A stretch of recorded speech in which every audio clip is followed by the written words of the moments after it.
না আটা না ময়দা, এইভাবে একবার লুচি বানিয়ে খেয়ে দেখুন। যেমন নরম তেমন সফট, তেমন কিন্তু সব ধপধপে সাদা। একবার বানালেই রোজ রোজ বানাতে ইচ্ছা করবে। নমস্কার বন্ধুরা, আমি সুস্মিতা, মায়ের হেসেলে আপনাদের সকলকে স্বাগত জানাই। আজকে নিয়ে চলে এসেছি সুজির লুচি।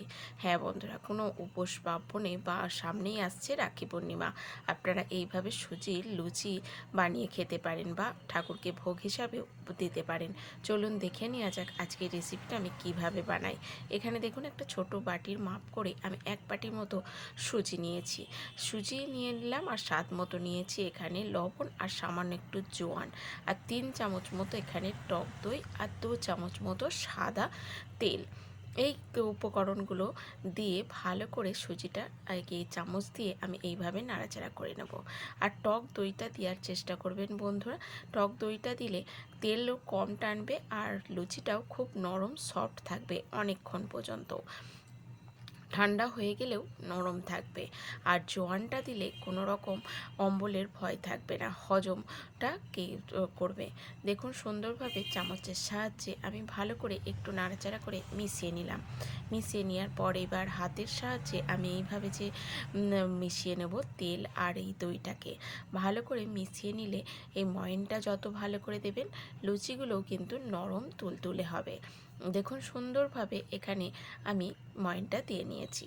এবার উষ্ণ গরম জল নিয়ে নিয়েছি 1/2 কাপ মতো। এবার অল্প অল্প এই জলটাকে দিয়ে হালকা হাতে এইভাবে নাড়াচাড়া করে আমি মেখে নেব। যেহেতু সুজি কিন্তু অল্প জলেই দেখবেন নরম হয়ে যায়, তার জন্য একবারে জল দেবেন না বন্ধুরা, অল্প অল্প করে জল দিয়ে ডোটাকে মেখে নেবেন। আর অবশ্যই কিন্তু গরম জল ব্যবহার করবেন, খুব বেশি গরম নয়, হালকা কুসুম গরম জল। আর আজকের রেসিপিটা বন্ধুরা যদি ভালো লাগে অবশ্যই একটা লাইক করবেন, আর বন্ধুদের সঙ্গে শেয়ার করে দেওয়ার অনুরোধ রইল। আর সুন্দর একটা কমেন্ট করে আমাকে আপনাদের মতামত জানাতে ভুলবেন না বন্ধুরা। আপনাদের এক একটা লাইক আর কমেন্ট আমাকে আরও উৎসাহ করে দেয় নতুন রেসিপি আপনাদের সঙ্গে শেয়ার করার জন্য। দেখুন বন্ধুরা, জল দিয়ে মেখে নেওয়ার পর এইভাবে যত ভালো করে মাখবেন দেখবেন সুজি এইভাবে নরম হয়ে আসবে। তার জন্য কোনো ভয়ের কারণ নেই। আমি আগে থাকতেই সুজির একটা পাউডার বানিয়ে নিয়েছি। সুজির পাউডার বলতে সুজিটাকে হালকা করে একটু শুকনো খোলাতে আমি নাড়াচাড়া করে নিয়েছি।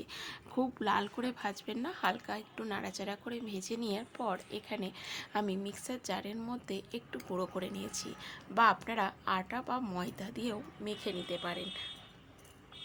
নেওয়ার পর অল্প অল্প দেখুন 2 থেকে 3 চামচ মতো এখানে সুজির পাউডারটাকে দিয়ে দিলাম। দিয়ে এইভাবে কিন্তু মেখে নেব। দিয়ে একটা যেরকম আটা মাখি সেই রকম একটা ডো এখানে বানিয়ে নিতে হবে বন্ধুরা। আপনারা সম্পূর্ণ রেসিপিটা সুজি দিয়েও বানাতে পারেন, আমি এখানে সুজি দিয়েই কিন্তু পুরোটা রেসিপিটা বানিয়েছি। দেখুন, সুন্দরভাবে এখানে মেখে নিচ্ছি। এইভাবে মাখতে মাখতে দেখবেন একটু শক্ত ডো বানানো হয়ে যাবে, এইভাবে মেখে নিতে হবে। তারপরে ভালো করে এইভাবে মেখে নেওয়ার পর আমি প্রায় 10 থেকে 15 মিনিট মতো একটু ঢাকা দিয়ে রেখে দেব, যাতে সুজিটা সুন্দরভাবে সেট হয়ে যায়। অবশ্যই এইভাবে রেস্টে রেখে দেবেন 10 থেকে 15 মিনিট মতো। দেখুন, আমি 10 থেকে 15 মিনিট ফিরে এলাম। দেখুন, সুন্দরভাবে সুজিটা কি সুন্দর সেট হয়ে গেছে, নরম হয়ে গেছে। এবার ভালো করে একটু হাতের সাহায্যে আরও একটু মেখে নিলাম। মেখে নেওয়ার পর এবার ছোট্ট ছোট্ট লেচি বানিয়ে নেব। একদম সহজ একটা রেসিপি বন্ধুরা। আপনারা এই রেসিপিটা বাচ্চাদের টিফিন বক্সে বা সকালে জলখাবারেও ব্যবহার করতে পারেন। খুব সুন্দর একটা রেসিপি, খুব অল্প তেলেই কিন্তু এই লুচিগুলো ভাজানো হয়ে যায়। আর বাচ্চাদের টিফিন বক্সে দিলে বাচ্চারা কিন্তু টিফিন বক্স খালি করে বাড়ি আসবে, এতটাই টেস্টি লাগে। আর যেহেতু সুজি সুজি কোনো অগুন করবে না। দেখুন, সুন্দরভাবে এখানে লেচিগুলো কেটে নেওয়ার পর এইভাবে হাতের তালুতে আমি একটু গোল গোল করে নিলাম। এবার বেলে নেব। তার আগে চাকির গায়ে আর বেলেনের একটু সাদা তেল মাখিয়ে নেব, যাতে বেলুন সুন্দরভাবে লুচির আকার দেওয়া যায় বা বেলা যায়, কোনো জায়গায় যেন না আটকে যায়। তার জন্য সাদা তেল দিয়ে দিলাম। দিয়ে ভালো করে লেচিটাকে এইভাবে আমি বেলুনের সাহায্যে গোল করে নেব। খুব পাতলাও করব না, পাতলাও করতে পারেন, তাতেও কোনো অসুবিধা নেই, সুন্দরভাবে ফুলে যাবে। দেখুন, বেশ লুচির আকার করে আমি বেলে নিয়েছি। দেখেছেন কিরম পাতলা করে আমি বেলেছি। এইভাবেই প্রতিটা লুচি কিন্তু বেলে নেব। একদম সহজ একটা রেসিপি, সিম্পল একটা রেসিপি বন্ধুরা, খেতে কিন্তু দুর্দান্ত লাগে। রোজ রোজ আটার রুটি বা ময়দার লুচি খেতে কিন্তু ভালো লাগে না। তার থেকে এইভাবে সুজি দিয়েও বানিয়ে আপনারা উপোস পার্বণে খেতে পারেন। দেখুন সুন্দরভাবে আমি বেলে নিলাম। এবার এদিকে গ্যাসটাকে অন করে দিয়ে আমি সাদা তেল বসিয়ে দিয়েছিলাম। তেলটাও কিন্তু সুন্দরভাবে গরম হয়ে গেছে। এবার একে একে লুচিগুলো ভেজে নেওয়ার পালা। দেখুন সুন্দরভাবে কিভাবে ফুলে উঠছে, কোনো রকম কিন্তু ফুলবে না। প্রতিটা লুচি কিন্তু একদম ফুচকার মতো কিন্তু ফুলে উঠবে, আর ধপধপে কিন্তু সাদা হবে। এতটাই সুন্দর হয় এই সুজির লুচিগুলো। দেখুন কত সুন্দরভাবে ফুলে উঠলো। এবার একে একে লুচিগুলো আমি সবকটাই একই পদ্ধতিতে ভেজে নেব, আর খুব তাড়াতাড়ি কিন্তু এই লুচিগুলো ভাজা হয়ে যায়। দেখুন কত সুন্দর হয়েছে। এবার একে একে লুচিগুলোকে আমি তুলে নিচ্ছি। আবারও একটা দেখিয়ে দিচ্ছি, এটাও কিন্তু সুন্দরভাবে ফুলে উঠবে। প্রতিটা লুচিই কিন্তু সুন্দরভাবে ফুলে উঠবে। অবশ্যই তেলটাকে ভালো করে গরম করবেন, না হলে লুচি কিন্তু ফুলবে না।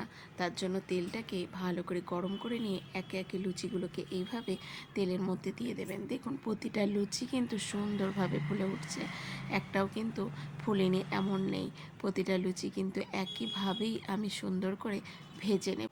দেখুন বন্ধুরা, সবকটা লুচিই কিন্তু একইভাবে আমি ভেজে নিয়েছি, আর প্রতিটা লুচিই কিন্তু এরকম ফুলকো ফুলকো হয়েছে, দেখেই লোভ লেগে যাবে, এতটাই দেখতে সুন্দর হয় আর ধপধপে কিন্তু সাদা।